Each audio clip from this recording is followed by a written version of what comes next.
बहुत समय पहले की बात है। एक बौद्ध मठ था जो पहाड़ियों से घिरा हुआ था। उस मठ के आसपास एक शांतिपूर्ण वातावरण था जिसमें हरियाली और फूलों की खुशबू थी, लेकिन अंदर का माहौल उतना शांत नहीं था। मठ में कुछ भिक्षु अपने गुरु के आदेश का पालन करते हुए ध्यान करते थे, जबकि कुछ अन्य भिक्षु आपस में बातों और अफवाहों में उलझे रहते थे।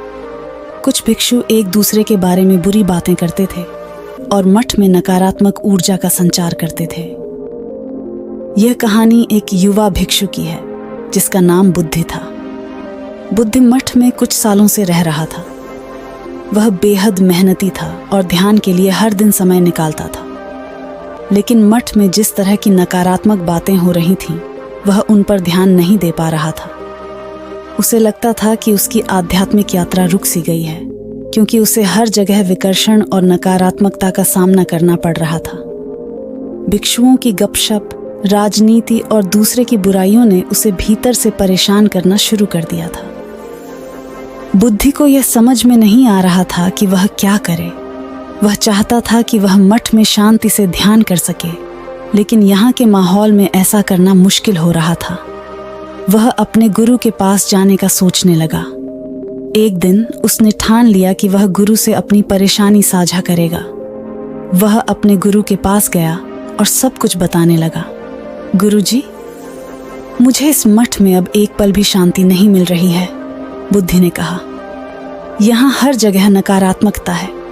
भिक्षु आपस में एक दूसरे के बारे में बुरी बातें करते हैं। मैंने ध्यान करने की पूरी कोशिश की, लेकिन मुझे लगता है कि मैं अब इस माहौल में और नहीं रह सकता। गुरु ने शांतिपूर्वक सुना और एक पल के लिए चुप रहे। फिर उन्होंने कहा, बुद्धि, तुमने बहुत अच्छा किया कि अपनी समस्या मेरे पास रखी। अब तुम्हें एक काम करना होगा और तब मैं तुम्हें निर्णय लेने का अधिकार दूंगा। बुद्धि ने आश्चर्यचकित होकर पूछा, वह काम क्या है गुरुजी? गुरु मुस्कुराए और बोले, मैं चाहता हूं कि तुम मठ के चारों ओर एक चम्मच में पानी भरकर घूमे। ध्यान रखना कि पानी की एक बूंद भी न गिरे। जब तुम यह काम खत्म कर लोगे तो तुम फैसला कर सकते हो कि तुम्हें मठ में रहना है या नहीं।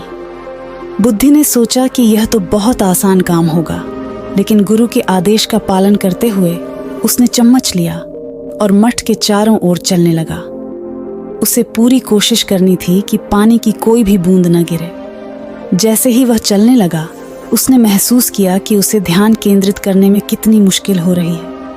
वह हर कदम पर सावधानी से चला और उसका ध्यान केवल चम्मच पर था। कुछ घंटे बाद वह वापस अपने गुरु के पास गया। उसके हाथ में चम्मच था और उसमें पानी का कोई भी निशान नहीं था। गुरु ने पानी की स्थिति देखी और मुस्कुराए। अच्छा, तुमने यह काम अच्छे से किया, गुरु ने कहा।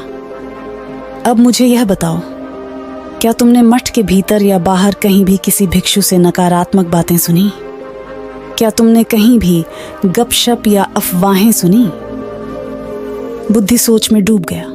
उसने जवाब दिया, नहीं गुरुजी, मैंने कोई भी नकारात्मकता महसूस नहीं की। मेरा ध्यान तो बस चम्मच में पानी पर था। मैं बस ये सुनिश्चित कर रहा था कि पानी गिर न जाए, इसलिए मैं किसी और चीज पर ध्यान नहीं दे पाया। गुरु ने गहरी सांस ली और फिर कहा, बुद्धि, यही तुम्हारा जवाब है। जब तुम अपना ध्यान एक निश्चित उद्देश्य पर केंद्रित करते हो तो बाकी सारी नकारात्मक बातें तुम्हारे लिए अप्रासंगिक हो जाती हैं। चाहे मठ में अफवाहें हों या गपशप, यदि तुम अपना ध्यान अपने लक्ष्य पर केंद्रित रखते हो तो ये सब पृष्ठभूमि का शोर बन जाता है। गुरु ने उदाहरण देते हुए कहा, ये वैसे ही है जैसे तुम किसी रास्ते पर चल रहे हो।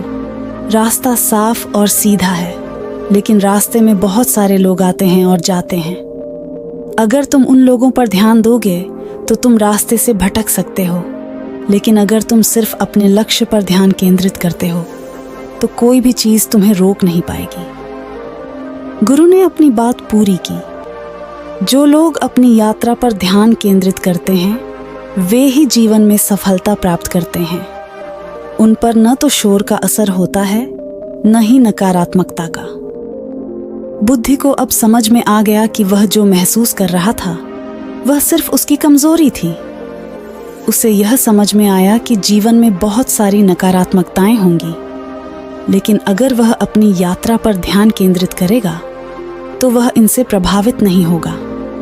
उसे महसूस हुआ कि उसे अपनी आध्यात्मिक यात्रा पर और ध्यान केंद्रित करना होगा। अब बुद्धि ने गुरु से अपनी इच्छा बताई। गुरुजी, मैं अब मठ में ही रहना चाहता हूँ। मुझे अब समझ में आ गया है कि नकारात्मकता से बचने के बजाय मुझे अपनी यात्रा पर ध्यान केंद्रित करना चाहिए। मुझे अब यह महसूस हुआ है कि शांति मेरे भीतर ही है और मुझे बस उस शांति को पहचानने की जरूरत है। गुरु ने प्रसन्न होकर कहा, बुद्धि, तुमने सही निर्णय लिया। अब तुम अपने जीवन को पूरी तरह से समझ सकते हो। हमेशा याद रखना, तुम्हारे आसपास का माहौल तुम पर असर डाल सकता है, लेकिन अगर तुम अपने लक्ष्य पर ध्यान केंद्रित करते हो तो कुछ भी तुम्हें डिगा नहीं सकता। बुद्धि ने गुरु के शब्दों को दिल से स्वीकार किया और फिर अपनी आध्यात्मिक यात्रा को आगे बढ़ाने का निर्णय लिया। अब वह जानता था कि जीवन में विकर्षण होंगे, लेकिन अगर वह अपना ध्यान अपने उद्देश्य पर लगाएगा तो नकारात्मकता उसे छू नहीं पाएगी। देखो, जब भी हमारी जिंदगी में विकर्षण आते हैं या फिर नकारात्मक बातें सुनने को मिलती हैं तो ये हमें थोड़ा सा हिला के रख देती हैं। ऐसे में हम काफ़ी कंफ्यूज हो जाते हैं और लगता है कि सब कुछ रुक गया है।